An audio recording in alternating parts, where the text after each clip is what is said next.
ఓం శ్రీ గురుభ్యో నమః. ఓం శ్రీకృష్ణ పరమాత్మనే నమః.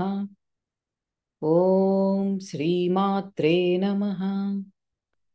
ఓం సాయిరామ్. ఓం సాయిరామ్. ఓం సాయిరామ్. ఓం నమః శివాయ.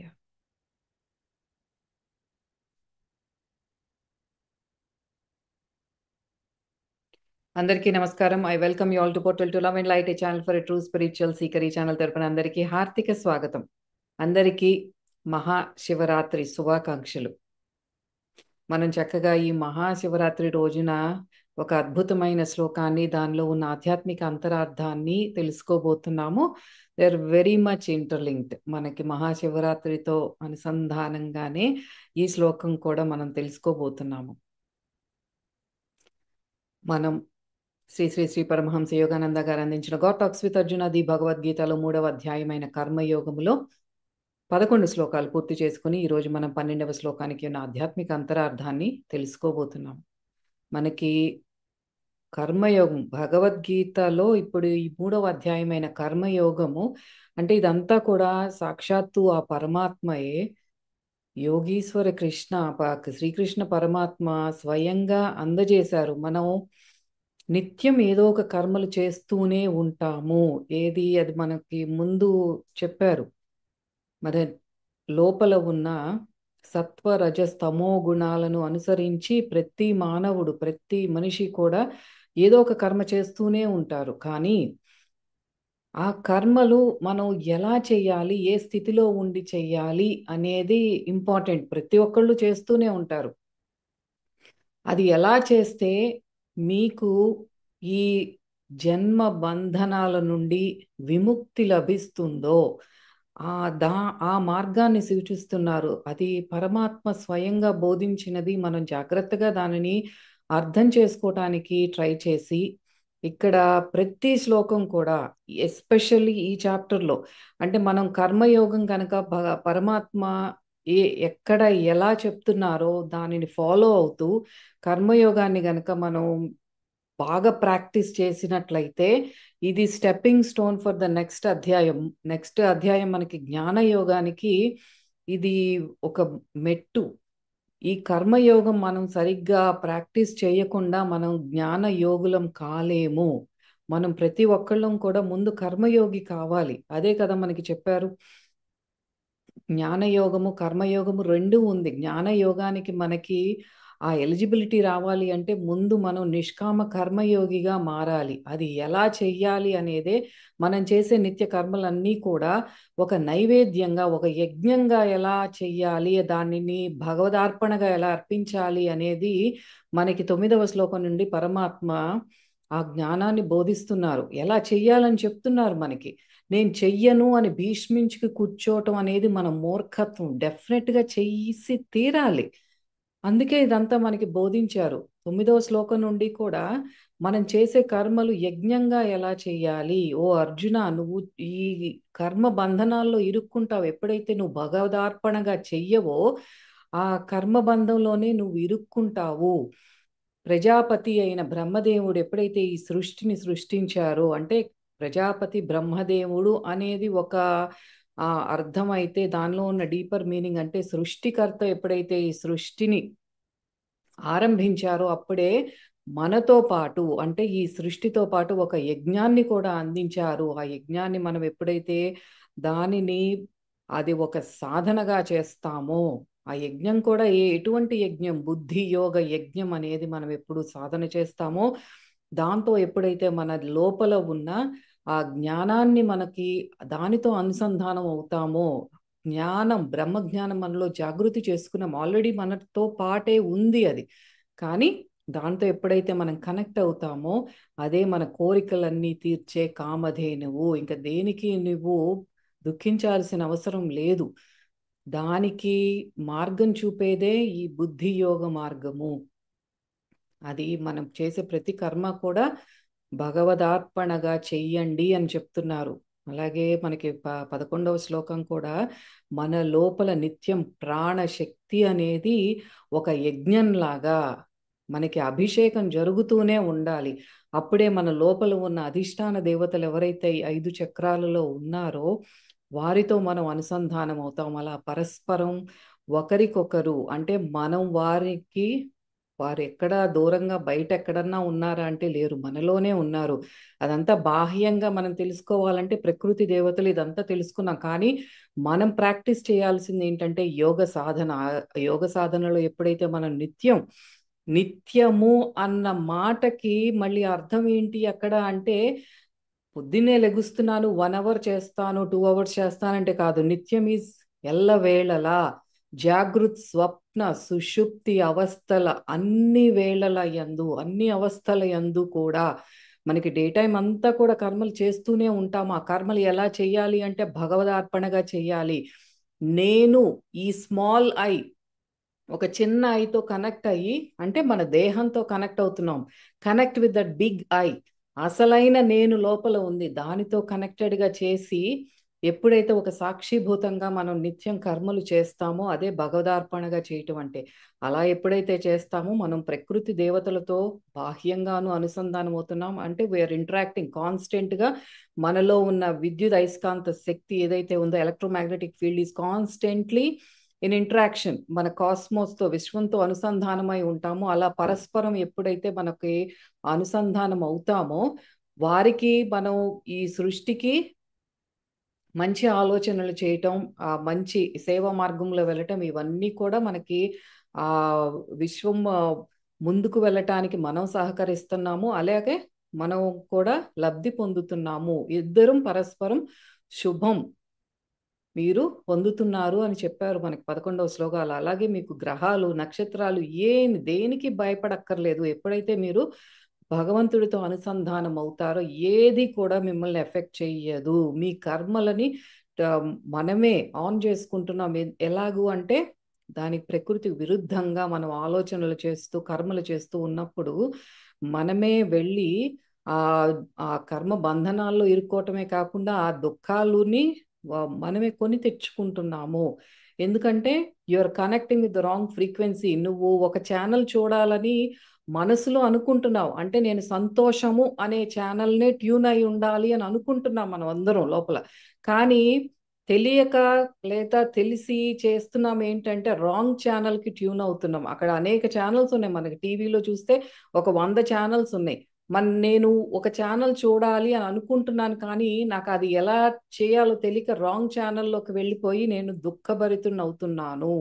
అది మీకు యోగ సాధన వల్ల మీకు ఆ ఫైన్ ట్యూనింగ్ ఎలా మనం విశ్వంతో అనుసంధానం అవ్వాలి, భగవంతుడితో ఎలా అనుసంధానం అవ్వాలి అనేది మనకి ఆ మార్గదర్శకత్వం లభిస్తుంది.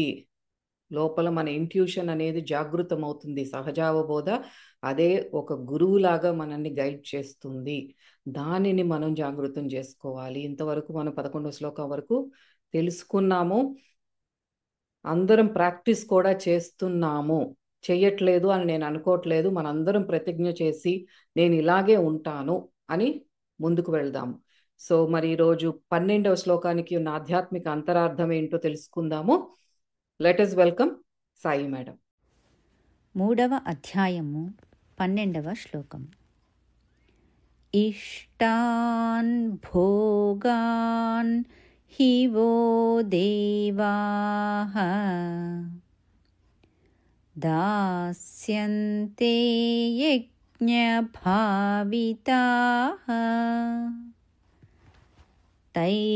తైర్దత్తాన ప్రదాయేభ్యః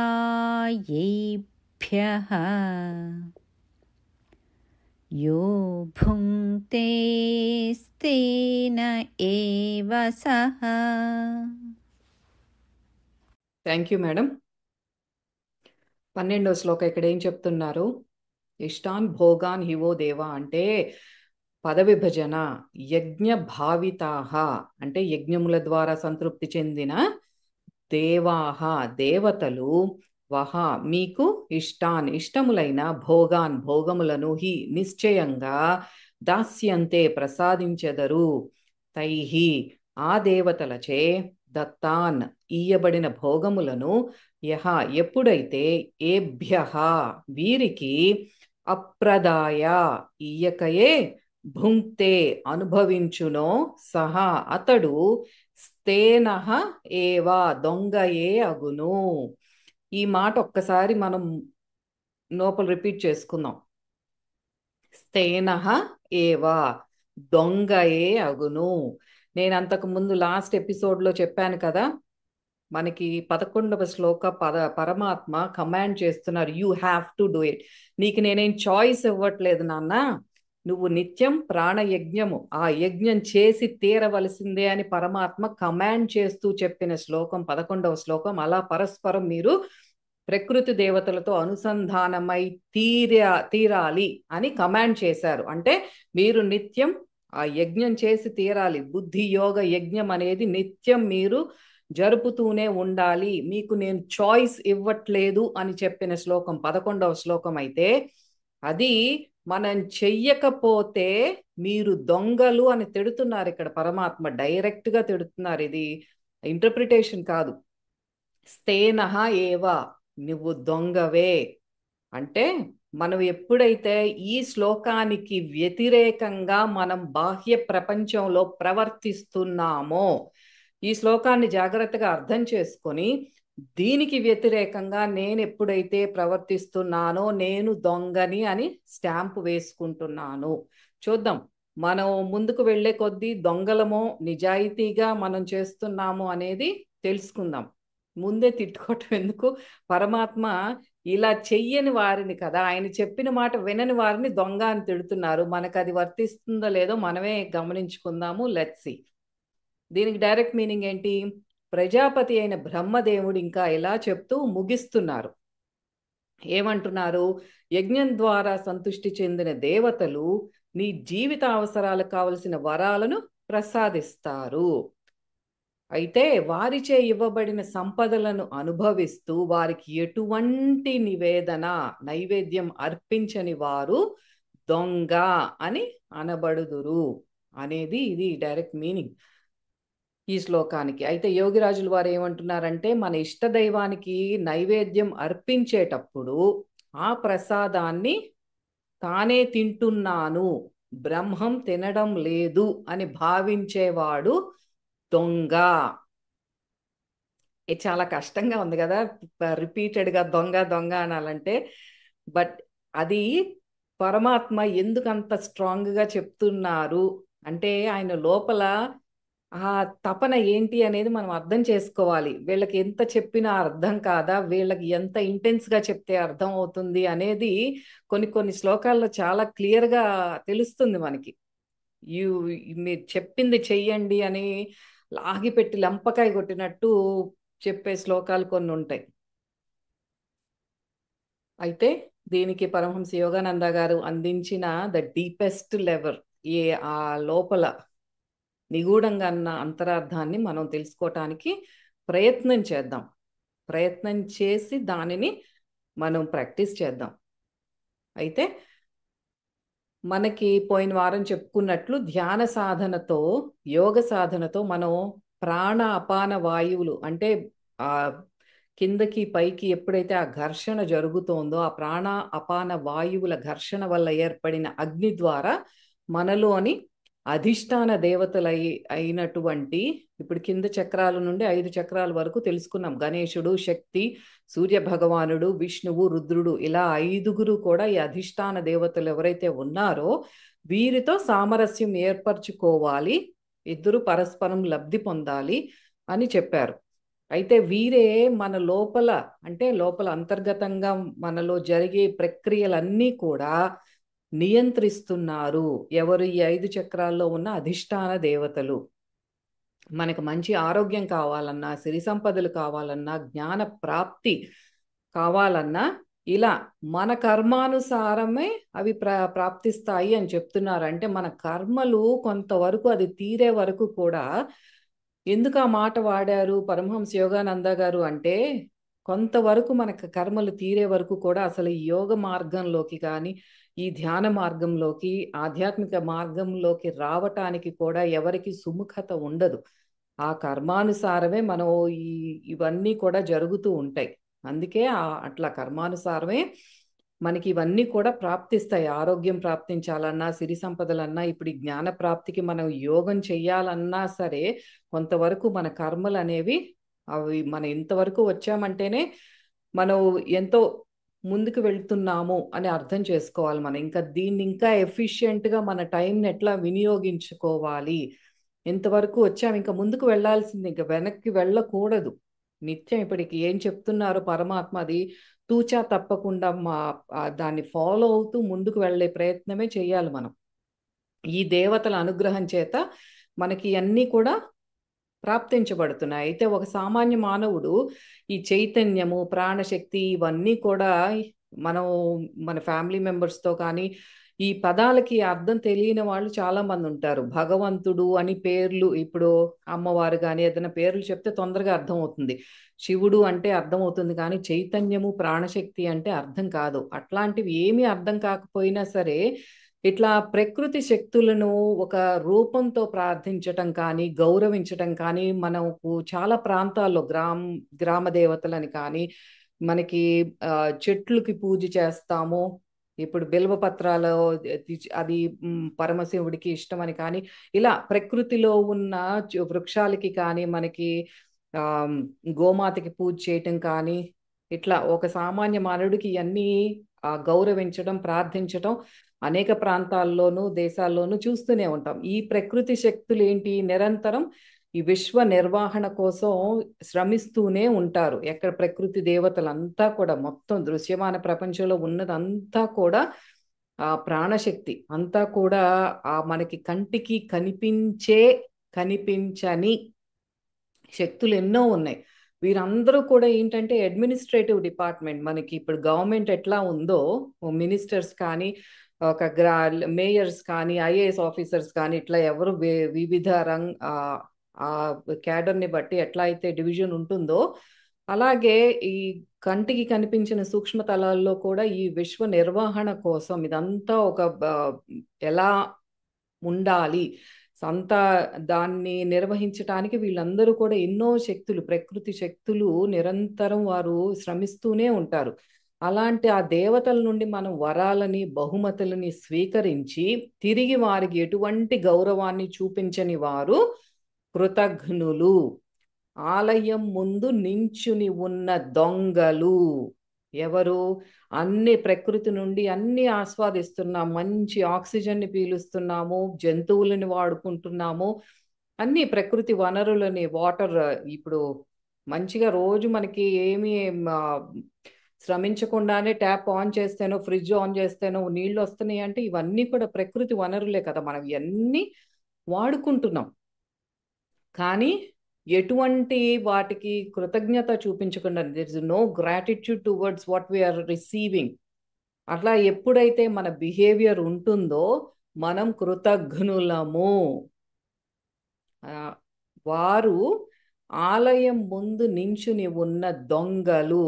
ఇలాంటి వారు ఎటువంటి లోపల గ్రాటిట్యూడ్ అంటే ఆ కృతజ్ఞత భావన లేకుండా, థ్యాంక్ యూ చెప్పటం కాదు, భావన లోపల భావించాలి. అబ్బా నేను ఎంత అదృష్టం చేసుకుంటే నాకు నా 3 పూట్ల తినటానికి ఆ భోజనం ఉంది, నాకు దాహం వేయంగానే నాకు నీరు అందుబాటులో ఉంది, వేసుకోవటానికి వస్త్రాలు ఉన్నాయి, పీల్చుకోవటానికి గాలి ఉంది. బేసిక్ నీడ్స్ అసలు మనం ఎప్పుడు పట్టించుకోము.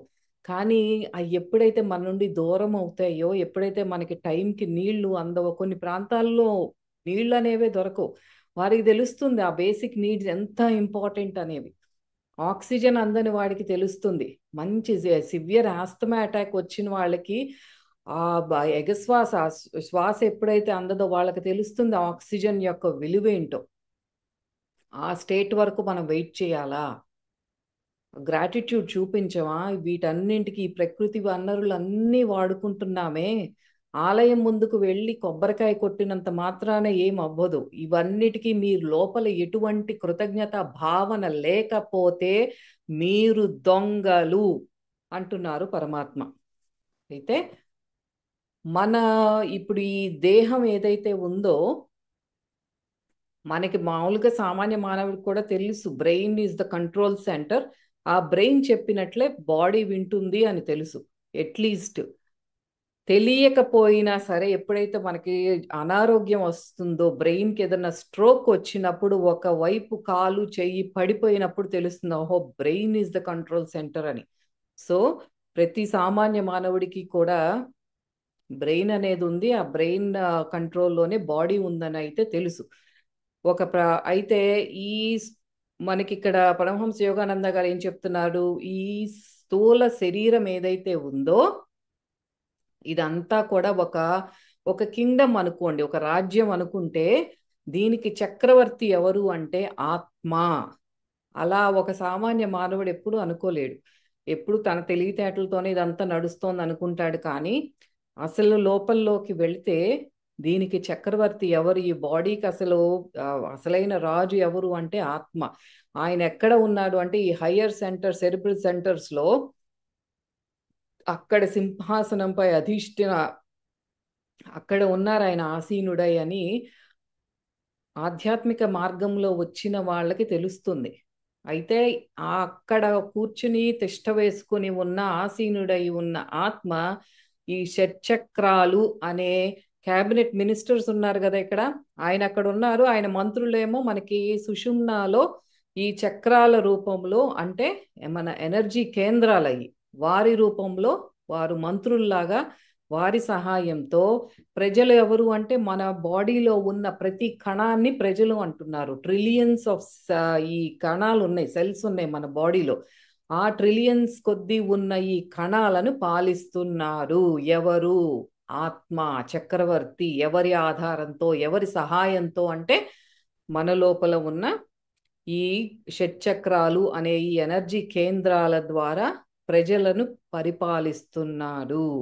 అవే మనకి శరీర నిర్మాణానికి కానీ, ఇప్పుడు మన బాడీలో మన బాడీ పార్ట్స్ ఇంతవరకు పెరగాలి, నా చెయ్యి ఇంత పెరగాలి, నా జుట్టు ఇంత పెరగాలి అంటే దానికంటూ ఒక డిసిప్లిన్ ఉంది లోపల. అలాగే ఇవన్నీ కూడా not just the physical body, మన మైండ్లో నుంచి మన మనస్సు నిత్యం చేసే ఆలోచనలు కానీ, మన లోపల జరిగే ఈ కెమికల్ రియాక్షన్స్ వల్ల మనం చెందే ఇప్పుడు ఎండోక్రైన్ సిస్టమ్ ఉంది మన లోపల. భావోద్వేగాలు వస్తున్నాయి అంటే మన లోపల ఎన్నో రసాయన చర్యలు అనేవి జరుగుతున్నాయి. ఆ చర్యల వల్ల మనలో కలిగే భావాలు, భావోద్వేగాలు ఇవన్నీ కూడా మనం నిత్యం అనుభూతి చెందుతూనే ఉంటాం.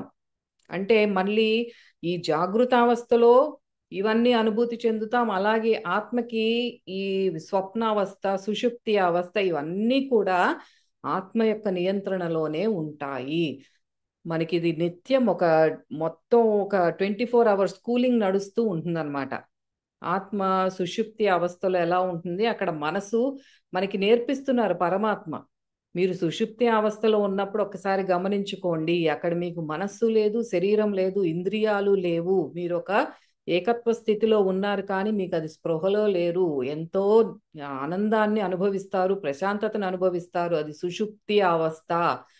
ఆ అవస్థలోనే మీరు జాగృత ఈ అక్కడ ఏ ప్రశాంతత అయితే మీరు అనుభవిస్తున్నారో, మీరు నిద్ర లెగుస్తారే, మనసు నిద్ర లెగుస్తుందే, ఇంద్రియాలు నిద్ర లెగుస్తాయే, ఆ లెగిసినప్పుడు కూడా మీరు ఆ సుషుప్తి అనే ఆ ప్రశాంతతను ఎప్పుడైతే అదే కంటిన్యూ చేస్తారో, అలా ఉండాలి అని మనకి నైట్ టైం స్కూల్లో చెప్తున్నారు. మనకు అది గుర్తుండట్లేదు. పగలు లెగుస్తాము, నైట్ నిద్రలో పరమాత్మ మనకి ఏది బోధించారో మర్చిపోతున్నాము. ఇవంతా కూడా ఆత్మ కంట్రోల్లో ఉంటాయి అని చెప్తున్నారు అన్నమాట. ఇవన్నీ కూడా డిఫరెంట్ అవస్థలు మనం ఎక్స్పీరియన్స్ చేసేది.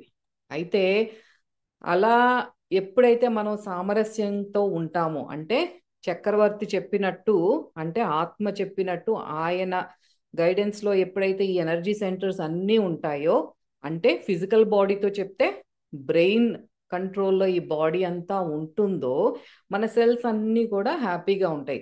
అంతే కదా. ఇప్పుడు మనకి బయట ఒక స్టేట్లో, ఒక సమాజంలో చూసుకున్నా సరే, మన పరిపాలించే వాళ్ళు కరెక్ట్గా ఉంటే ప్రజలు కూడా కరెక్ట్గా ఉంటారు. అంత ఒక డిసిప్లిన్లో వెళ్తుంది. రాంగ్ రూట్లో వెళ్ళటం, ఆ సిగ్నల్స్ని దాటుకుని వెళ్ళటం, బ్లాక్ మనీని కూడబెట్టుకోవటం, ట్యాక్సులు కట్టకపోవడం, ఇవన్నీ ఏంటంటే ఆపోజిట్ డైరెక్షన్లో వెళ్ళటం. కరెక్ట్ రూలింగ్ జరుగుతోంది అంటే ఆ సమాజంలో, ఆ స్టేట్లో అన్ని రోడ్లు చక్కగా ఉంటే ప్రజలందరూ హ్యాపీగా ఉంటారు. అంత సుభిక్షంగా ఉంటుంది. అంటే ఆ రాజ్యం, మన బాడీ రాజ్యం కూడా హ్యాపీగా ఎటువంటి అనారోగ్యాలు లేకుండా సంతోషంగా మంచి ఆలోచనలు చేస్తూ ఉన్నాం. అయితే ఎప్పుడైతే మన శరీరము, మనస్సు, ఆత్మకు వ్యతిరేకంగా పనిచేయడం మొదలు పెడతాయో, అంటే వ్యతిరేకంగా అంటే ఇప్పుడు మనకి ట్యాక్సీలు కట్టమండి అంటే రోడ్లు సరిగ్గా ఉండవు, స్కూళ్ళు సరిగ్గా ఉండవు, అస్తవ్యస్తంగా ఉండే సమాజం ఎలా ఉంటుందో మన బాడీ కూడా అలాగే ఉంటుంది. నేను మైండ్తో పిచ్చి పిచ్చి ఆలోచనలన్నీ చేస్తాను, నాకు పక్కనాళ్ల మీద పగ తీర్చుకోవడమే ఇంపార్టెంట్, వాడు నన్ను 10 ఏళ్ల క్రితం ఆ మాట ఎందుకు అన్నాడు అని నేను రిపీటెడ్గా మననం చేసుకుంటంలో ఉండే సంతోషం నాకు అది తనని ప్రేమతో యాక్సెప్ట్ చేయటంలో లేదు అని జనరేట్ చేసే ఆలోచనలు మనలో కలిగే ఈ రసాయన చర్యలను మార్చివేస్తాయి.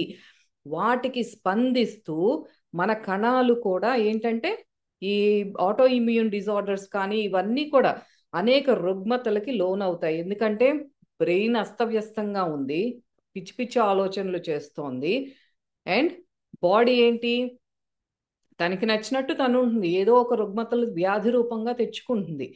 ఇవన్నీ కూడా ఏంటి అంటే మనకి ఒట్టి ఈ కణాల మధ్యలో ఉన్న ఆ భేదం వల్లే జరుగుతోందా అంటే అంతవరకే కాదు. ఈ జబ్బు పడుతున్నాము అంటే మన గత జన్మల నుండి కూడా ఎన్నో తెచ్చుకున్నాం. ఈ జన్మలో కానీ గత జన్మలో కానీ మనకి ఇవ్వబడిన ఈ ఫ్రీ విల్ ఏదైతే ఉందో, స్వేచ్ఛా సంకల్పం, నా ఫ్రీ విల్తో రిగార్డ్లెస్ ఆఫ్ వాట్ హ్యాపెండ్, నాకు ఎన్నో జన్మల్లో ఎన్నో చేశాను. ఇప్పుడు ఈ టైం నుండి నేను నా లైఫ్ని యూటర్న్ తీసుకునే ఆ చాయిస్ నేను తీసుకుంటున్నాను. నాకు ఎవరితోనూ సంబంధం లేదు. నేను ఈ టైం నుండి నేను ఆలోచించే ఆలోచనలు అన్నీ కూడా, నేను చదివే పుస్తకాలు కానీ, నాకు ఆ ఆలోచనలు కానీ అంతా కూడా ఒక క్షమతో ఉంటాయి. నాలో ఒక దయతో ఉంటుంది నా చూపు. నేనంతా ప్రేమ భావనతో ఉంటాను, భగవంతునితోనే అనుసంధానంగా ఉంటాను. నేను చూసే చదివే పుస్తకాలు కానీ అన్నీ కూడా ఆధ్యాత్మిక పురోగమనానికే ఉపయోగపడాలి అని నేను చాయిస్ తీసుకుంటున్నాను నా ఫ్రీ విల్తో, నా స్వేచ్ఛా సంకల్పంతో. ఆ ఫ్రీ విల్ అనేది వెరీ ఇంపార్టెంట్. మనకి ఇవ్వబడిన గొప్ప గిఫ్ట్ ఏంటి అంటే స్వేచ్ఛా సంకల్పం, ఆ ఫ్రీ విల్. ఇప్పుడు ఆ గత జన్మలో తెచ్చుకున్నవన్నీ నేను అనుభవించాలా అంటే ఆ ఫ్రీ విల్తో నా నా డైరెక్షన్ని నేను మార్చుకోవచ్చు. ఆ ఫ్రీ విల్ని నేను దుర్వినియోగం చేసుకోబట్టే, ఏది గత జన్మల్లో దుర్వినియోగం చేసుకోబట్టి మళ్ళీ శరీరం తీసుకుని నేను ఈ జన్మ తీసుకున్నాను. ఇప్పుడు వరకు కూడా నాకు ధ్యాన మార్గం కానీ ఇవేమీ తెలియలేదు. కానీ ఇప్పుడు ఎప్పుడైతే నాకు తెలిసిందో నేను దాన్ని జాగ్రత్తగా ఉపయోగించుకుంటున్నాను. Now I can change my life. గత జన్మల నుండి వస్తే వచ్చింది గాక, కానీ మనకి ఈ క్షణంలో మనం ఏ నిర్ణయం అయితే తీసుకుంటున్నామో, నాకు ఇదేమీ వద్దు, నాకు ఎవరితోనూ ద్వేషము పగ ఏది వద్దు అనుకున్నప్పుడు మన లైఫ్ యూటర్న్ తిరుగుతుంది. అంటే మన కణాల మధ్య పాత జన్మలకి సంబంధించి కర్మలు తెచ్చుకొని ఏదైతే అనుభవిస్తున్నామో వాటి వల్లే మన ఇప్పుడు ఈ రజోగుణము, తామసిక గుణం, వీటి వల్ల మనకి ఎన్నో పిచ్చి పిచ్చి ఆలోచనలు చేయటం, ఈ రుగ్మతలు తెచ్చుకోవటం ఇవన్నీ కూడా జరుగుతున్నాయి. కానీ ఆ ఫ్రీ విల్ అనేది మనం గుర్తుపెట్టుకోవాలి. స్వేచ్ఛా సంకల్పం మన ఆత్మతో పాటుగా మనకి ఇవ్వబడిన ఒక గొప్ప వరం. ఆత్మ ఎప్పుడైతే కొత్తగా మళ్ళీ జన్మ తీసుకుని శరీర ధారణ చేస్తుందో దానితో పాటే మనకి పరమాత్మ ఫ్రీ విల్ అనేది ఇచ్చారు. నీకు నచ్చినట్టు నువ్వు ఉండు అన్నారు. అది మనం రైట్ చాయిస్ తీసుకున్నా, రాంగ్ చాయిస్ తీసుకున్నా భగవంతుడు దాంట్లో వేలు పెట్టరు. This is all yours. నీది ఇది, నీకు ఇచ్చిన గిఫ్ట్, నువ్వు ఎట్లా వాడుకుంటావో నాకు సంబంధం లేదు అని మనకే వదిలేస్తారు అది. అయితే మన్ని అక్కడే మనకి తేడా పడుతుంది. నాకున్న టైంని నేను దేనికి వినియోగిస్తున్నాను? I have a choice. నాకు ఫ్రీ విల్ ఉంది. నేను ఇప్పుడు టీవీ చూస్తానా, లేకపోతే ఎక్కువ డబ్బులు సంపాదించే పని ఏదైనా ఉంటే ఇంకా చూస్తానా అంటే ఆల్రెడీ హ్యావ్ మనీ, నాకు డబ్బు ఉంది, తృప్తికరంగా కంఫర్టబుల్ లైఫ్ లీడ్ చేయడానికి ఉంది, కానీ ఇంకా కావాలి అనే గ్రీడ్తో ముందుకు వెళ్తానా, లేదా నా ఫ్రీ చాయిస్తో నా ఆత్మోన్నతి కోసం ఇంకొక గంట ఎక్కువ సాధన చేసుకుంటాను, ఇంకొక గంట నేను ఎక్కువ శ్లోకాలు చదువుకుంటాను, ఇంకొక గంట నేను భగవంతునితో అనుసంధానమయ్యే సేవా కార్యక్రమాలు కానీ ఏదో ఒకటి చేస్తాను అని ఫ్రీ చాయిస్ తీసుకుంటున్నాను. ఏది నాకు ఇంపార్టెంట్ అనేది మనకే వదిలేశారు పరమాత్మ. ప్రతి మనిషి యొక్క అలవాట్లు కానీ, భావాలు కానీ, ప్రతిస్పందన కానీ ఈ జన్మలో చేసినవి లేదా పూర్వజన్మ కర్మలను అనుసరించి ఉంటాయి. ఆ హ్యాబిట్స్ అనేవి చాలా కష్టం మనం బయటికి రావటానికి. ఆ ఫ్రీ చాయిస్తో దాని లోపల ఎంత కానీ అవన్నీ కూడా మన విల్ పవర్తో ఓవర్ రైడ్ చేసేయచ్చు. అంత సంకల్ప శక్తి మనలో రావాలి, అంత ఫైర్ మనలో ఇగ్నైట్ అవ్వాలి. ఈ ప్రభావాలన్నిటి నుండి కూడా మనం బయటకు వచ్చేస్తాం. వాటన్నింటికి ఏది గత జన్మలో చేసిన కర్మలు కానీ, ఈ జన్మలో మనం అలవాటు చేసుకున్న అలవాట్లు కానీ, అన్నింటికి అతీతమైనది ఏమిటంటే ఆత్మ. అది మనం గుర్తుపెట్టుకోవాలి. ఆ ఆత్మ స్వభావమే మన సహజ స్వభావం. సహజ స్వభావం అంటే ఏంటి? మనం ప్రేమగా ఉంటున్నామంటే మన సహజ స్వభావంతో ఆత్మస్థితిలో ఉన్నాము. మనని ఎవరన్నా ఒకళ్ళు అన్నా సరే క్షమతో ఉంటున్నాము, వాళ్ళని ఫర్గివ్ చేసేస్తున్నాము అంటే ఆత్మస్థితిలో ఉన్నాను. నాకు పొందిన ప్రతి చిన్నదానికి నాకు చాలా థ్యాంక్ఫుల్గా ఫీల్ అవుతాను. లోపల ఎంతో కృతజ్ఞతా భావంతో ఫీల్ అవుతున్నానంటే నేను ఆత్మతో అనుసంధానమై ఉన్నాను. కేవలం కళ్ళు మూసుకుని చేసేదే ధ్యానం కాదు. మనం చేసే ప్రతి పనిలోనూ భగవంతుణ్ణి చూడటమే నిజమైన ధ్యానం. అదే ఆత్మస్థితి అంటే. అదే మనం గుర్తుపెట్టుకోవాల్సింది. ఎవరు ఇప్పుడు if we are true spiritual aspirant, మనం నిజంగా ఒక ఆధ్యాత్మిక పురోగమనాన్ని అభిలషించే వాళ్ళమైతే ఈ దేహము అనే దేవాలయాన్ని నడిపిస్తున్న పంచవాయువులు, ప్రాణశక్తి మనలో 5 పంచవాయువులుగా డివైడ్ అయ్యి మనకి ప్రాణ, అపాన, ఉదాన, వ్యాన, సమాన వాయువులుగా మన లోపల ఉన్న ప్రతి మన బాడీని రన్ చేస్తోంది ప్రాణశక్తి. అయితే మన హార్ట్ అండ్ లంగ్ ఫంక్షన్ అంతా ప్రాణవాయువు నడిపిస్తోంది. మన ఎండోక్రైన్ సిస్టమ్ అంటే ఉదాన వాయువు మనకి ఈ నెక్ భాగం నుండి పైన ఇదంతా కూడా ఉదాన వాయువు నడిపిస్తోంది. మన లోపల అంతా కూడా బ్లడ్ సర్క్యులేషన్ అంతా సరిగ్గా జరుగుతోందంటే వ్యాన వాయువు సరిగ్గా ఉంది, డైజెషన్ సరిగ్గా ఉంది, నా జీర్ణ వ్యవస్థ సరిగ్గా ఉంది, తిన్న ఆహారం చక్కగా జీర్ణం అవుతుంది, ఆరోగ్యంగా ఉన్నాను అంటే సమాన వాయువు ఎంతో చక్కగా మనలో ఫ్లో అవుతోంది.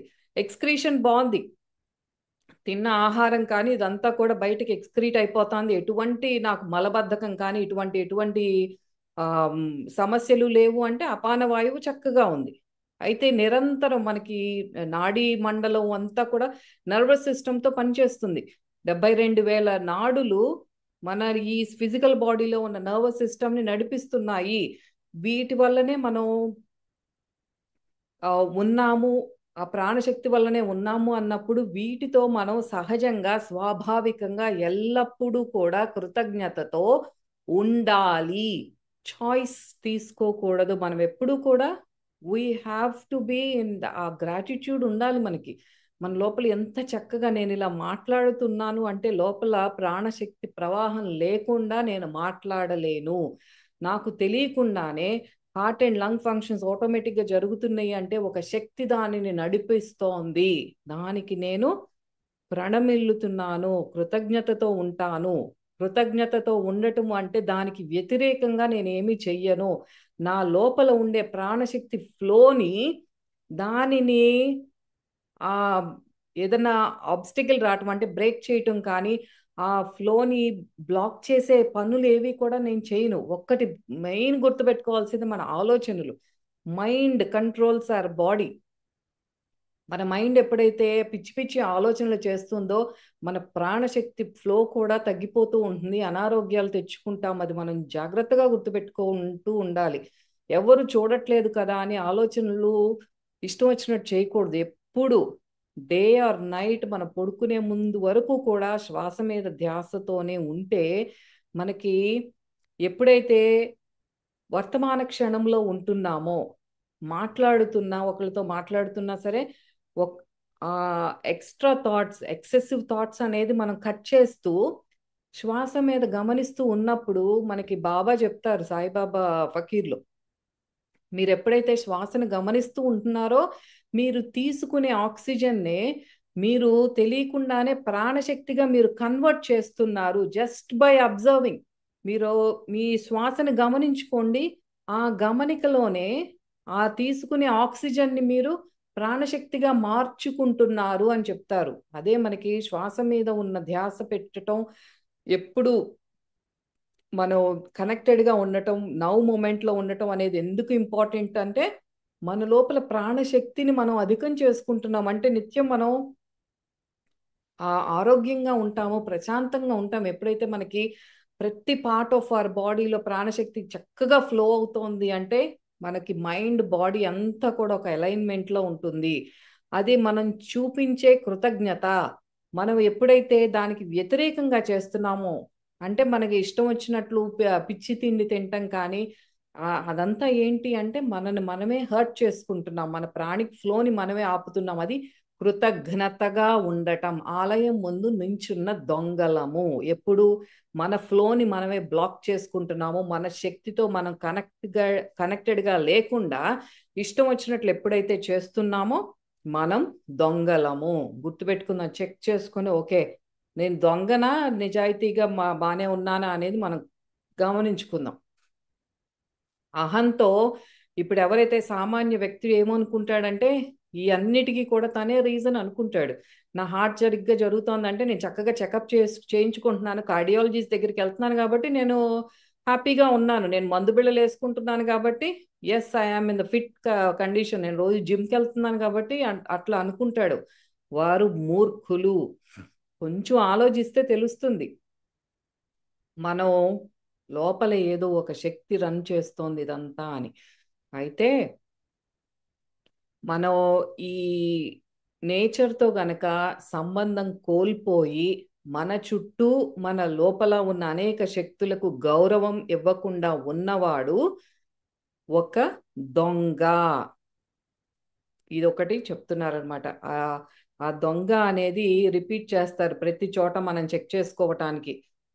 నేచర్తో, మన చుట్టుప్రక్కల ఉన్న ప్రకృతితో, అంటే మనం చేసే పని కూడా ఈ ప్రతి దాంట్లోని ఇది ప్రకృతికి విరుద్ధంగా చేస్తున్నానా, ప్రకృతితో పాటు తనకి ఉపయోగపడేదిగా చేస్తున్నానా, అది గమనించుకుంటూ అట్ ద సేమ్ టైం మన లోపల ఉన్న శక్తులతో కూడా మనం అనుసంధానంతో ఉన్నామా అది గమనించుకుంటూ ఉండి మనం ఎప్పుడైతే దానికి అగెయిన్స్ట్గా ఉంటున్నామో మనం దొంగలము. అందుకే మన భారతీయ ఈ సంప్రదాయం కానీ మన శాస్త్రీయ గ్రంథాల్లో కానీ ప్రతి మనిషి ఈ ప్రకృతి శక్తులను గుర్తించి రుణాన్ని తీర్చుకునే ఏదో ఒక ఆరాధన మార్గాన్ని మనకి సూచించారు. అదే మనకి పంచమహాయజ్ఞాల్లో కూడా చెప్పుకున్నాము కూడా అదే. ఏదో ఒక ఆరాధన మార్గాన్ని మనకి సూచించారు. దాని ద్వారా మనం ఆ పూర్వజన్మ కర్మల ప్రభావాన్ని తగ్గించుకోగలుగుతారు. భగవద్గీత కానీ మన శాస్త్ర గ్రంథాలు కానీ ఎక్కడా కూడా మీరు కర్మ అనుభవించి తీరవలసిందే అని చెప్పరు. దాని నుండి ఆ ప్రభావాన్ని తగ్గించుకునే ప్రయత్నాన్ని చెయ్యండి. అది ఎలా చెయ్యాలో కూడా మేమే చెప్తాము అనే పరమ గురువులు కానీ పరమాత్మ కానీ ఇక్కడ చెప్పేది అదే. కర్మ ప్రభావాన్ని తగ్గించుకునే చాయిస్ మనం తీసుకోవచ్చు. We have that choice. అది జాగ్రత్తగా, చాలా మందికి ఉన్న అపనమ్మకం ఏమిటంటే ఈ అమ్మో ఇది పూర్వజన్మ కర్మ వరకు అర్థం అయినా దానిలో ఉన్న సూక్ష్మాలు అర్థం కాదు. కర్మ తెచ్చుకున్నాను డెఫినెట్గా అనుభవించాలనుకుంటారు కానీ లేదు, ఆ కర్మని తప్పించుకునే మార్గమే చెప్తున్నారు మనకి భగవద్గీత. ఈ శ్లోకం ద్వారా అందరికీ చెప్పేది ఏంటంటే మన జీవితం ఎప్పుడు కూడా రోడ్డు మీద వెళ్ళే ఒక మూగ జీవిలాగా అట్లా బ్లైండ్గా వెళ్ళిపోకూడదు. తన చుట్టూ ఉన్న ప్రకృతి శక్తులను ఎప్పుడు గౌరవిస్తూ ఆత్మకు అనుగుణంగా వ్యవహరించాలి అనే ప్రేరేపిస్తోంది. బ్లైండ్గా ఒక డమ్ యానిమల్ లాగా రోడ్డు మీద తిరుగుతున్నట్టు వెళ్ళొద్దు మీరు అని పరమాత్మ మందలిస్తున్నారు. ప్రతి ఒక్కరం కూడా తెలుసుకోవాల్సింది ఏంటంటే తాను కేవలం పూర్వజన్మ కర్మల ప్రభావం వల్లే జన్మ తీసుకోవట్లేదు. ఇక్కడ ఏం చెప్తున్నారు పరమహంస యోగానంద గారు అంటే మన జన్మకి కారణం ఎస్ పూర్వజన్మ కర్మలు ఉన్నాయి. ఆ కర్మ తీసుకోవటానికే మనకి శరీర ధారణ అనేది చేసి మనం ఈ జన్మ తీసుకున్నాము. కానీ అదొక్కటే కాదు, మీరు గుర్తుపెట్టుకోవాల్సింది ఏంటి అంటే భగవంతుడు మనల్ని ఒక ఇండివిజువాలిటీ ఉన్న సోల్గా, ఇండివిజువాలిటీ అంటే మనకు ఒక మనస్సు ఇచ్చారు, మనస్సుతో పాటు అహం అనేది ఉంది.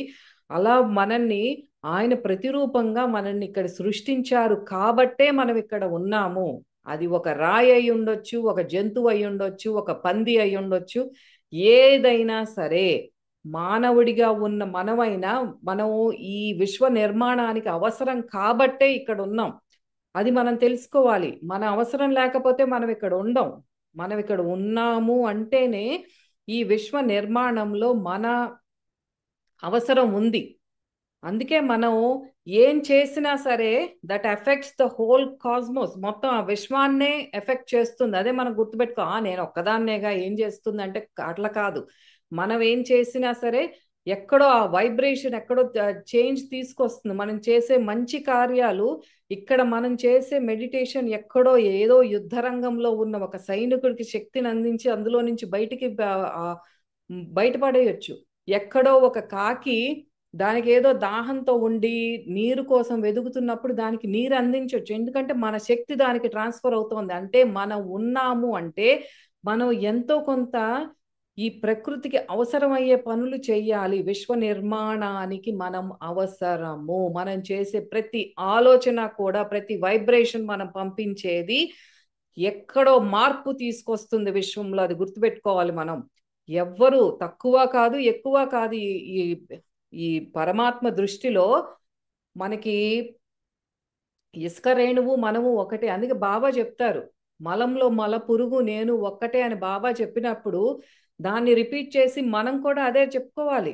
నిత్యం మనం కూడా నేను ఆ మల పురుగు ఒక్కటే, నేను అక్కడ రోడ్డు మీద డొల్లే పంది కూడా ఒక్కటే, నేను అక్కడ టెంపుల్ గుడి మెట్ల మీద ఉన్న అడుక్కునే వ్యక్తి ఎవరైతే ఉన్నారో తను నేను ఒక్కటే అని రోజు రిపీట్ చేసుకోవాలి. అప్పుడే మనలో ఉన్న పేరుకుపోయిన ఈ అహం అనేది అది బ్రేక్ అవ్వాలి ముందు. ఎందుకు అంత డాంబికం, ఎందుకు నేను అన్నది, ఎందుకు అంత భుజాలు ఎగరేసుకుని తిరుగుతాం మనం బాబానే, ఆ సమర్థ సద్గురు అయిన బాబానే నేను మలపురుగు ఒకటే అని చెప్పుకున్నప్పుడు మనకెందుకు అంత అహం? మన పక్కన వాళ్ళని చూసి, మనకంటే తక్కువ అదృష్టవంతులను చూసి ఎందుకు మనలో అంత విర్రవీగిపోతాం? ఎందుకు? మనం కూడా అక్కడ ఎవరైతే ఆ మెట్ల మీద కూర్చొని డబ్బుల కోసం యాచిస్తున్నారో వారు నేను పరమాత్మ దృష్టిలో ఒక్కటే. వారి కర్మానుసారం అక్కడక్కడ ఉన్నారు అంటే వారు అక్కడ ఉండటం, ఈ విశ్వ నిర్మాణంలో వారు అక్కడ ఉండటం అనేది అవసరం కాబట్టే ఆమె అక్కడ ఉంది. సో నేను మలపురుగు ఒక్కటే, వేరు కాదు. ఇది రిపీట్ చేసుకుంటేనే మనలో ఉన్న ఈ అహం అనేది అక్కడ కుండ బద్దలైనట్టు బద్దలవ్వాలి. మన మైండ్కి కోట్ల జన్మల నుండి పట్టి పీడిస్తున్న ఈ తుప్పు ఏదైతే ఉందో, అహం అన్న తుప్పు పట్టి వదలాలి. అది వదిలితేనే మనం ఆత్మస్థితిలో అట్లా యాంకర్ అయిపోయి ఉంటాం. అది ఉన్నంత వరకు, అహం ఉన్నంత వరకు, మనస్సు ఆత్మలో లయం అవ్వనంత వరకు మనం ఇలాగే ఈగోతోనే ఉంటాం. ఎన్ని జన్మలు తీసుకున్నా మనకి భగవద్గీత 100 సార్లు అటు ఇటు తిప్పేసి చదివేసినా సరే అహం అనేది ఎప్పుడైతే మనలో నుంచి దూరం అవ్వదో ఎక్కడ మార్పు రాదు. అలాగే అందరూ తెలుసుకోవాల్సింది, గుర్తుపెట్టుకోవాల్సింది ఏంటంటే, మనకి ఎలా అయితే ఈ జన్మ తీసుకోవటం అనేది పరమాత్మ రూపంగా మనం వచ్చామో, నాట్ జస్ట్ కర్మల వల్లే కాదు, మరణం సంభవించేది కూడా గత జన్మల కర్మ ప్రభావం వల్ల మాత్రమే కాదు. ఇదంతా కూడా మనకి లిమిటెడ్ నాలెడ్జ్తో ఇంతవరకు తెలుసుకున్నాం. కానీ ఆత్మతలాల్లో ఇంకా ఎంతో లోతుల్లో మనకి తెలియకుండా ఎంతో జరుగుతూ ఉంటుంది. అక్కడ వర్క్ జరుగుతూ ఉంటుంది. అదంతా కూడా ఈ మన వెన్నుపూసలో, మన సుషుమ్నాలో ఉన్న అధిష్టాన దేవతలు ఎవరైతే మనం చెప్పుకుంటున్నామో వారి ఆదేశానుసారం కూడా మనకి మరణం సంభవిస్తుంది. చెప్పుకున్నాం కదా, వారు ఎప్పుడూ కూడా విశ్వంతో అనుసంధానం అవుతూనే ఉంటారు. మనలో ఉన్న అధిష్టాన దేవతలు అంటే మనకి వాళ్ళకి రూపం ఇచ్చుకోక్కర్లేదు. మనం ఎప్పుడైతే ఎనర్జీ సెంటర్స్తో మనం సామరస్యంతో ఉంటున్నామో, ఎప్పుడైతే ఆ ఎనర్జీ సెంటర్స్ అన్నీ మన విశ్వంతో అనుసంధానం అవుతున్నాయో, అది ఇక్కడ మనం అర్థం చేసుకోవాల్సింది ఏంటి అంటే, మరణం కూడా మనకి వారి చేతుల్లోకి ఉంటుంది. ఆత్మతలాల్లో ఎన్నో మనకి జరుగుతూ ఉంటాయి. మనలో దివ్య శక్తులు ఆ భగవంతుని సంకల్పాన్ని అనుసరించే వారు ఉంటారు. ఆ కమాండ్స్ అన్నీ కూడా పరమాత్మ నుంచి వస్తూ ఉంటాయి. ఈ వ్యక్తికి విరామం కావాలి అని భగవంతుడు నిర్ణయించినప్పుడు తనని ఈ భూమి నుండి తొలగించటం అనేది జరుగుతుంది. అట్లా తొలగించవలసి వచ్చినప్పుడు ఆ జన్మకి సంబంధించిన బాధ్యతలు ఏవైతే ఉంటాయో అది తొందరగా కూడా అయిపోతాయి. ధర్మబద్ధంగా ఉండటము, తన బాధ్యతలన్నీ కూడా నెరవేర్చబడటం అంతా కూడా షార్ట్ స్పాన్ ఆఫ్ లైఫ్లో అయిపోతాయి. పరమ పురుషులు ఎవరైతే మనల్ని ఉద్ధరించడానికి వచ్చారో వాళ్ళ లైఫ్ స్పాన్ చూసుకుంటే చాలా తక్కువగా 30 years 50 years కంటే ఎక్కువ ఉండని వాళ్ళు చాలా మందిని చూస్తాం మనం పరమ పురుషులని. అలాగే ధర్మబద్ధంగా వాళ్ళు ఉండటం కానీ వాళ్ళ బాధ్యతలు నిర్వహించటం అలా వెళ్ళిపోవటం అంటే భగవంతుడు నిర్ణయం తీసుకుంటారు, ఇంకా చాలు వీరికి విరామం కావాలి అని తీసుకెళ్ళిపోతారు. అట్లాగే మనం అసుర ప్రవర్తులతో అంటే రాక్షసుల్లాగా ఎప్పుడైతే ఉంటున్నామో, ప్రకృతికి విరుద్ధంగా మనం ప్రవర్తిస్తున్నామో దానివల్ల కూడా మనకి అకాలంగా మనల్ని తీసుకువెళ్ళిపోవటం అనేది జరుగుతుంది, మనకి మరణం సంభవిస్తుంది. గుర్తుపెట్టుకోవాల్సింది అదే. అంతా మన కర్మ సంబంధమే కాదు, ఇక్కడ మనకి ఎంతో జరుగుతూ ఉంటాయి మనకి కంటికి కనిపించని తలాల్లో. అయితే ఇక డీపెస్ట్ మీనింగ్ ఇంకా ఏంటి చెప్తున్నారు అంటే క్రియాయోగ గురించి చెప్తున్నారు. క్రియాయోగము అనేది భగవద్గీతలో కీర్తించబడిన, ప్రశంసించబడిన అసలైన అగ్ని యాగము ఏది అంటే క్రియాయోగము. The deepest layer. ఈ శ్లోకాల్లో మనం తెలుసుకోవాల్సింది ఏంటి అంటే క్రియాయోగం గురించి చెప్తున్నారు ఇక్కడ. ఈ శ్లోకం ద్వారా యోగులకి ఇచ్చే సలహా ఏంటంటే ప్రాణశక్తిని ఇప్పుడు మనం ఇంద్రియాల నుండి ఉపసంహరించుకొని సుషుమ్నాలో ఈ 7 చక్రాల దగ్గర మనం రీయునైట్ చేసుకోవచ్చు. ఎందుకంటే బాహ్యంగా వెళ్ళనివ్వకుండా మనకి లోపల అంతర్ముఖులం అవుతాం. మనకి ఈ 7 చక్రాలలో ఆ కేంద్రాలలో నిలిపి ఉంచుతున్నాము అంటే అక్కడ ఉన్న అధిష్టాన దేవతలతో మనం అనుసంధానం అవుతున్నాము, రీయునైట్ అవుతున్నాము. అటువంటి యోగుల జీవితాలు ఏమవుతాయి అంటే ఇంకా గత జన్మల ప్రభావం చేత కాదు, మనం ఎప్పుడైతే అట్లా యునైట్ అవ్వకుండా బహిర్ముఖంగానే ఎప్పుడు ఎనర్జీ ఫ్లో అవుతున్నప్పుడు మనకి అంత 11వ శ్లోకంలో కూడా అదే తెలుసుకున్నాం. బహిర్ముఖులుగా ఉన్నప్పుడు మనకి గత జన్మ ప్రభావాలు కానీ గ్రహాల ప్రభావాలు ఇవన్నీ ఉంటాయి. ఎప్పుడు అయితే మనం అంతర్ముఖులం అవుతున్నామో నిత్యం ఆ కేంద్రాలలోనే మన ప్రాణశక్తి కేంద్రీకృతమై ఉన్నదో అప్పుడు మనకి గత జన్మల ప్రభావం చేత కాదు మనం నడుచుకునేది, ఆత్మదేవతల మార్గదర్శకత్వం చేత మనం ప్రభావితం అవుతాము. అంటే ఇంకా ఆత్మ నడిపిస్తూ ఉంటుందన్నమాట మనల్ని. ఆ సోల్ జర్నీ అనేది కూడా చాలా ర్యాపిడ్గా, చాలా వేగవంతంగా మన ఆత్మోన్నతి కూడా జరుగుతుంది. ఇటువంటి సాధనా మార్గం ద్వారా మనం గడిపే జీవన విధానం ఏదైతే ఉందో అది అన్నింటికంటే ఉత్తమమైనది. ఏది మనం చక్కగా యోగ సాధన చేస్తున్నాము, సాధన చేస్తూ మనం నిత్యం చేసే కర్మలు కూడా నిష్కామ కర్మయోగిగా భగవదార్పణగానే చేస్తున్నాము అన్నప్పుడు ఆ లైఫ్ స్టైల్ అనేది అన్నింటికంటే ఉత్తమమైనది. అది అటువంటి లైఫ్ స్టైల్ యోగిని విముక్తుణ్ణి చేస్తుంది. అంటే ఈ కర్మ బంధనాల నుండి మనం విముక్తులం అవుతాము. సాధారణ జీవన విధానంలో ఇప్పుడు మనం హెల్తీ లైఫ్ స్టైలే జీవిస్తున్నా, మంచి మార్గంలోనే ఉన్నా సరే మనం ఆ జనన మరణం సైకిల్లో నుండి అంటే విముక్తి పొందాలి అంటే దాదాపు 10 లక్షల జన్మలు పడుతుందంట. ఆ నెంబర్ చెప్తున్నారు ఇక్కడ మనకి పరమహంస యోగానంద గారు. 10 lakh అంటే 1 million జన్మలు పడతాయి మీకు మంచి లైఫ్ స్టైల్లో ఉన్నా. అలా కాకుండా ప్రకృతిని విరుద్ధంగా ఒక విలన్ లాగా ప్రవర్తించే వాళ్ళకి ఏంటంటే దానికి ట్వైస్ అంటే 20 లక్షల జన్మలు, 2 million జన్మలు పడితే వాళ్ళకి విముక్తి లభించాలి అంటే. అప్పుడు అదే మనకి క్రియాయోగ ఎందుకంటే చెప్తున్నారు అది ఫాస్టెస్ట్ రౌట్ మనకి విముక్తి ప్రసాదించటానికి, ప్రాప్తింపు చేసుకోవటానికి ఫాస్టెస్ట్ రౌట్ ఏంటంటే క్రియాయోగము. అది కూడా ఒక ఆత్మ సాక్షాత్కారాన్ని పొందిన ఒక గురువు యొక్క మార్గదర్శకత్వంలోనే, అంటే ఒక గురువు గైడెన్స్తో, ఆత్మ సాక్షాత్కారాన్ని పొందిన ఒక గురువు యొక్క గైడెన్స్తో చేసే క్రియాయోగ సాధన వల్ల దానితో పాటు ఏం యాడ్ అవ్వాలి అంటే మన సంకల్ప శక్తి, మన పట్టుదల, ఆ 2 తోడైతేనే దాన్ని బట్టే మనకి ఎన్నో మిలియన్ ఇయర్స్, ఎన్నో 10 లక్షల జన్మలు ఆల్రెడీ తీసుకుని ఉండొచ్చు మనం. అప్పటి నుండి ఉన్న కర్మను కానీ మన సోల్ ఆ పురోగమనం ఆగిపోయి ఉండొచ్చు, కానీ ఈ జన్మలో మనం తీసుకునే డెసిషన్ ఏదైతే ఉందో ఒక గురువు యొక్క గైడెన్స్తో మన పట్టుదలతో ఎప్పుడైతే మనకి క్రియాయోగ సాధన చేస్తామో అప్పుడు ఆ పేరుకుపోయి ఉన్న కర్మలు ఏవైతే ఉన్నాయో అది బేస్డ్ ఆన్ అవర్ మన విల్ పవర్ని బట్టి 48 సంవత్సరాల్లో అది బయటికి రావచ్చు, 24 years పట్టొచ్చు, 12 ఏళ్ళు పట్టొచ్చు, 6 ఏళ్ళు పట్టొచ్చు, 3 ఏళ్లలో కూడా మన పరిణామాన్ని సాధించగలము. అది అది ఆ నెంబర్ దేని మీద డిపెండ్ అయి ఉంటుంది అంటే మన సంకల్ప శక్తి మీద డిపెండ్ అయి ఉంటుంది. 40 ఏళ్ళతో తీసుకుంటామా, 24 ఏళ్ళ, 12, 6, 3 ఏళ్లలోనే అయిపోతుందా అంటే that depends on hour will power.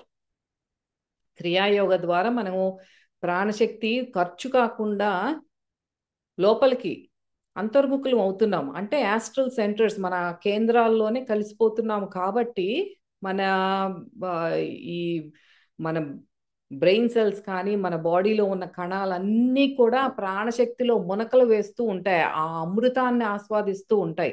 అంటే మనం ఎలా కనిపిస్తామంటే ఎంతో ప్రశాంతంగా కనిపిస్తాం. మనకి ఏది కూడా స్థితప్రజ్ఞత అని చెప్పారు కదా సాంఖ్యంలో, ఆ స్థితప్రజ్ఞత అనేది మనం వ్యక్తీకరించుకుంటాము. దీనివల్లే మనం ప్రకృతి నిబంధనలు ఏవైతే ఉన్నాయో అంటే మనకి అప్పటి వరకు కూడా మన ఈ ప్రకృతి మనల్ని శాసిస్తుంది, మనం ఎలా ఉండాలి అనేది. గ్రహాలు మనల్ని ఎఫెక్ట్ చేస్తాయి, ఇవన్నిటినీ కూడా మనం ఓవర్కమ్ అవుతాం, అధిగమిస్తాం. ఇటువంటి లైఫ్ స్టైల్ అంటే మన బ్రెయిన్లో ఎన్నో పాతుకుపోయి ఉన్న ఓల్డ్ ప్యాటర్న్స్ ఏవైతే ఉన్నాయో, హ్యాబిట్స్ అవన్నిటి నుండి బయటికి రావాలంటే మంచి లైఫ్ స్టైల్లో ఒక 12 ఏళ్ళు పడుతుంది. బ్రెయిన్లో మార్పులు రావాలి, నాలో ఈ భావోద్వేగాలు ఇవన్నీ కూడా బయటికి రావాలి అంటే ఎటువంటి సాధన చేయకపోతే ఒక మంచి హెల్తీ లైఫ్ స్టైల్, మంచి ఫుడ్ తింటాను, జాగింగ్ చేస్తాను, ఎక్సర్సైజులు చేస్తాను, అటువంటి లైఫ్ స్టైలే. సాధన లేనప్పుడు బ్రెయిన్లో మార్పులు రావడానికి 12 ఏళ్ళు పడుతుంది. అలాగే అటువంటి వ్యక్తి విశ్వ చైతన్యంతో అనుసంధానము అవ్వాలి అంటే మిలియన్స్ ఆఫ్ ఇయర్స్ పడుతుంది. అదే మనకి క్రియాయోగ చేసే వాళ్ళకి మంచి మార్గంలో ఉన్నా సరే సాధన లేని వాళ్ళకి ఉన్న తేడా నెంబర్స్లో చెప్పాలంటే అది అని చెప్పారనమాట. ఇదే భగవద్గీతలో చెప్పబడిన అసలైన యజ్ఞము, అసలైన అగ్నిహోత్రం ఏదైతే ఉందో, అగ్ని యాగం ఏదైతే ఉందో అదే క్రియాయోగ ప్రాణయజ్ఞము. ఈ ప్రాణయజ్ఞంతోనే మనకి జ్ఞాన ప్రాప్తి కలుగుతుంది. అదే మనకి ముందు కర్మయోగము, తర్వాత జ్ఞానయోగము. కర్మ చెయ్యాలి, బుద్ధియోగ కర్మ చెయ్యాలి, ప్రాణయజ్ఞం జరగాలి నిత్యం, దానితోనే జ్ఞానప్రాప్తి కలుగుతుంది. బాహ్యంగా చేసే ఎన్నైనా మనం చేసుకోవచ్చు, అగ్ని క్రతువులు ఎన్ని చేసినా సరే దానికి ఫలితాన్ని ఇవ్వవు. మనం ఇప్పుడు మహాశివరాత్రి జరుపుకుంటున్నాం, మనకు గుడి చుట్టూత ప్రదక్షిణలు చేసినా, శివలింగం మీద అభిషేకం చేసినా ఆ ప్రాణశక్తి ఇక్కడ జరగాలి. ఆ ప్రాణశక్తి అభిషేకం అనేది ఇక్కడ ఈ జ్యోతిర్లింగం మీద జరగాలి. ఆ లింగమే మనలో ఉంది. మన బ్రెయిన్ సెంటర్స్, హయ్యర్ సెరిబ్రల్ సెంటర్సే మనలో ఉన్న జ్యోతిర్లింగము. దానికి నిత్యం ప్రాణశక్తితో ఆ గంగా ప్రవాహం లాగా ఆ ప్రాణశక్తి అభిషేకం జరుగుతూనే ఉండాలి. అది జరగకుండా మన బాహ్యంగా చేసే యజ్ఞక్రతువులు కానీ అభిషేకాలు కానీ ఎటువంటి ఫలితాన్ని ఇవ్వవు. మనమే చెక్ చేసుకోవచ్చు, వెళ్ళి అక్కడ దీపాన్ని వెలిగించి వచ్చాము, శివుడికి అభిషేకం చేశాము, నీ లోపల ఎలా ఉంది, నీ అహం బాగుంది, ఎస్ చేశాను అని చెక్ బాక్స్ పెట్టుకున్నాం, నాకు ఇప్పుడు ఎటువంటి భయం లేదు, అందరూ వెళ్ళారు, నేను కూడా వెళ్ళాను శివాలయానికి, వాట్సాప్లో అందరికీ మెసేజ్లు పెట్టేశాను, మీరు వెళ్ళారా అంటే నేను వెళ్ళాను, మీరు వెళ్ళారా నేను వెళ్ళాను, అయిపోయింది చెక్, శివరాత్రి అయిపోయింది. నాలో ఏమన్నా చేంజెస్ జరిగినాయా? నిన్న నేను ఒక వ్యక్తి మీద విపరీతమైన కోపంతో ఉన్నాను, ఈరోజు నాకు అది తీరిపోయిందా? శివుడి దర్శించటం వల్ల, అభిషేకం చేయటం వల్ల లేదు, జరగలేదు. నిన్న ఎలా ఉన్నానో ఈరోజు ఎలా ఉన్నాను, రేపు అలాగే ఉన్నాను. ఎందుకంటే మార్పు అంతరంలో జరగట్లేదు, ఇవన్నీ బాహ్యంగానే నేను చేస్తున్నాను. కాబట్టి మనం ఎన్ని చేసినా సరే బాహ్యంగా ప్రాణశక్తి అభిషేకం ఇక్కడ జరగకుండా ఎటువంటి ధూపదీపాలతో ఎంత మంత్రోచ్చారణ చేసినా సరే, ఎన్ని యజ్ఞాలు చేసినా సరే ఫలితం ఉండనే ఉండదు. ఒక నిజమైన యోగి తన మనస్సుని దేహంతో, ఆ దేహంతో కూడిన అహం నుండి ఉపసంహరించుకుని భగవంతునితో లయం చేసి ఉంచి ఆయన ప్లాన్ ప్రకారమే ఈ ప్రపంచంలో నడుస్తాడు. తన మీద ఈ పాత జన్మల ప్రభావం కానీ, కొత్తగా కోరికలు, ఈ ప్రలోభాలకి లోనవటం కానీ ఏమీ ఉండవు. అతనే నిజమైన యోగి. తన మనస్సు ఎప్పుడు భగవంతుడితోనే అనుసంధానమై ఉన్నది. మనలో ఈ కోరికలన్నీ కూడా అది గత జన్మల నుండి వచ్చి ఉండొచ్చు, ఈ జన్మలలో ఉండి అయి ఉండొచ్చు. అవన్నీ కూడా భగవంతునిపై ఉన్న ప్రేమ, ఆ భక్తి ప్రేమ అనే అగ్నిలో ఆహుతవుతాయి. ఎప్పుడు మనలో యోగాగ్ని, మనం నిత్యం ప్రాణశక్తితో అభిషేకం చేస్తున్నప్పుడు ఇక్కడ ఉన్న ఫైర్తో, ఇక్కడ ఉన్న కాస్మిక్ సన్, ఆ విశ్వ సూర్యుడు ఎవరైతే ఉన్నారో ఆ సూర్యుడిలో మన గత జన్మ కోరికలు, ఈ జన్మలో కోరికలు అన్నీ కూడా అందులో ఆహుతైపోతాయి. అదే నిజమైన అగ్ని యజ్ఞము. అందులోనే మానవుడి మూర్ఖత్వం అంతా కూడా ఆహుతవుతుంది. మనిషి అందులో అన్ని దగ్ధమైనప్పుడే ఒక నిర్మలమైన స్వచ్ఛమైన మనిషిగా బయటకు వస్తాడు. కోరికలతో కూడిన ఈ అస్థి పంజరం ఏదైతే ఉందో, మన దేహం ఏదైతే ఉందో, అది జ్ఞాన సూర్యుడిలో శుద్ధి చేసుకున్నవాడు. ఆ మానవుడు కానీ భగవంతుడు కానీ ఇక అట్లా స్వచ్ఛంగా ఎప్పుడైతే మనం అంతా కూడా ఆ ఆ అగ్నిలో మనం స్వచ్ఛంగా బయటికి వస్తామో, ఇంకా అటువంటి మానవుడు తనకు తాను హాని చేసుకోడు, భగవంతుడికి హాని చేయడు, చుట్టుపక్కల ఉన్న ప్రకృతికి, మానవుడికి, ఎటువంటి జీవరాశికి కూడా హాని చెయ్యడు. అతను అటువంటి వాడే శుద్ధమైన నిర్మలమైన ఆ వ్యక్తి, ఒక యోగి. అతనే ఇంకా ఈ జన్మ చక్రాల నుండి కూడా విముక్తుడవుతాడు. మరి ఇదే 12వ శ్లోకానికి ఉన్న ఆధ్యాత్మిక అంతరార్థము. ఇదంతా విన్న తర్వాత మరి మనము దొంగలమా, నిజాయితీగా మనకి కృతజ్ఞతా భావంతో, ప్రకృతి శక్తులతో కానీ, మన లోపల ఉన్న ప్రాణశక్తితో కానీ మనం నిత్యం అనుసంధానం అవుతూ ఉన్నామా? ఆ అనుసంధానంగా ఉండటమే మనం చూపించే కృతజ్ఞత. అదే మనం ఆ ప్రాణశక్తితోనే నిత్యం మనలో ఉన్న జ్యోతిర్లింగానికి అభిషేకం చేద్దాము. అదే మహాశివరాత్రి. ఆ ప్రాణ యజ్ఞం అనేది జరుగుతూనే ఉండాలి, నిత్యం జరుగుతూనే ఉండాలి. అది జాగృత, స్వప్న, సుషుప్తి ఏ అవస్థలో అయినా సరే, అది మనకి శ్వాస గమనించుకోగలిగితే గమనించుకుందాము. లోపల ప్రాణాయామ చేసే అవకాశం ఉంటే ప్రాణాయామం చేసుకుందాము. ఎలా వీలైతే అలా. మనసు ఎప్పుడు కూడా లయం అయ్యే పనే చేద్దాం మనం. దేంతో లయం?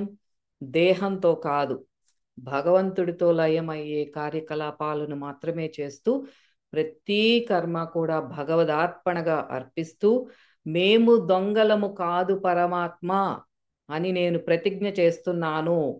అదే ప్రతిజ్ఞ మనం చేద్దాం పరమాత్మకి. ఒక్కసారి కళ్ళు మూసుకొని, పరమాత్మ నేను దొంగని కాదు, నేను నిష్కామ కర్మ యోగిని, నువ్వు చెప్పినట్లే నేను నిత్యం ప్రాణశక్తితో నా లోపల ఉన్న ఈ అధిష్టాన దేవతలతో అనుసంధానమై నిష్కామ కర్మ యోగిగా ప్రతి కర్మ కూడా నేను భగవదార్పణగా చేస్తున్నాను అని నీకు ప్రతిజ్ఞ చేస్తున్నాను. ఇదే మహాశివరాత్రి రోజు నేను తీసుకునే ప్రతిజ్ఞ. ఐ ప్రామిస్ యూ పరమాత్మ అని చెప్పుకుందాం. దీంతో 12వ శ్లోకం పూర్తి చేసుకుందాము. మళ్ళీ వచ్చే వారం మళ్ళీ కలుద్దాం. అంతవరకు సెలవు. శ్రీకృష్ణార్పణమస్తు.